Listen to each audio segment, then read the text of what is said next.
Imagine you're walking down the street and some random guy just gives you a gold bar. Cool, right? Now imagine that happens to everyone in your city. And the next city. And the next. Sounds amazing. Until your entire country's economy collapses and gold becomes worthless for the next 10 years. That's exactly what happened when the richest human being who ever lived decided to go on a road trip. This is the story of Mansa Musa. Before we get into the chaos, let's talk about where this man even came from. The year is 1312. The place, the Mali Empire in West Africa. Most people in Europe at this time thought Africa was just deserts and mystery. They had absolutely no idea that sitting in the middle of the continent was an empire so wealthy it made European kingdoms look like lemonade stands. Mansa Musa becomes the ruler, the Mansa, meaning king of kings, of Mali in 1312. And what does Mali have? Gold. Insane amounts of gold. And salt. Which back then was basically another form of gold. Mali controlled more than half of the world's gold supply. Let that sink in. More than half of all the gold in the entire world. So Mansa Musa is sitting on this mountain of wealth, ruling over 400 cities, commanding millions of people, and he decides to go to Mecca, a pilgrimage. A hajj, a spiritual journey. Simple enough, right? Long. Here's how Mansa Musa packed for a trip. 60,000 people. 60,000. That's the size of a small city just walking with him. Among those were 12,000 personal servants, each one dressed in silk and carrying a staff of pure gold. Then there were the soldiers, the merchants, the doctors, the teachers.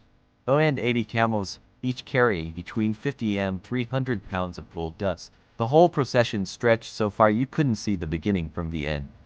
It was like watching a golden river flow through the streets. And Musa, he was generous. Beautifully, catastrophically, hilariously generous.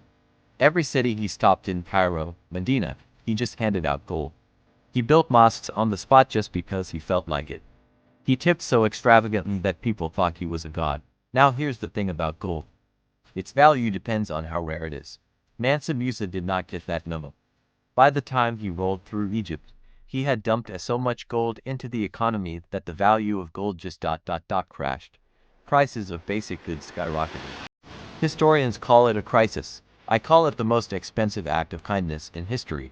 The Cairo gold market took 12 years to recover. 12 years, from one guy's vacation spending. But wait, Mansa Musa felt bad.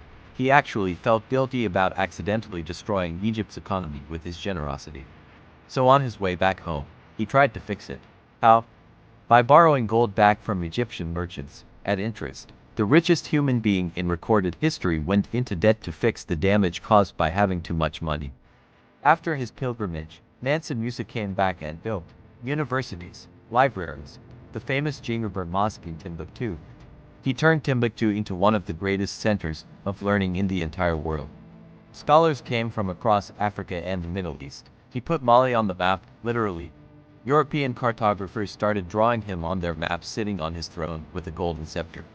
Historians estimate his net worth at $400 billion today.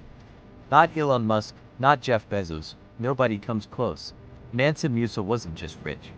He was the kind of rich that bends reality and breaks economies just by passing through. Subscribe because this channel is full of stories like this. History isn't boring. We're fixing that.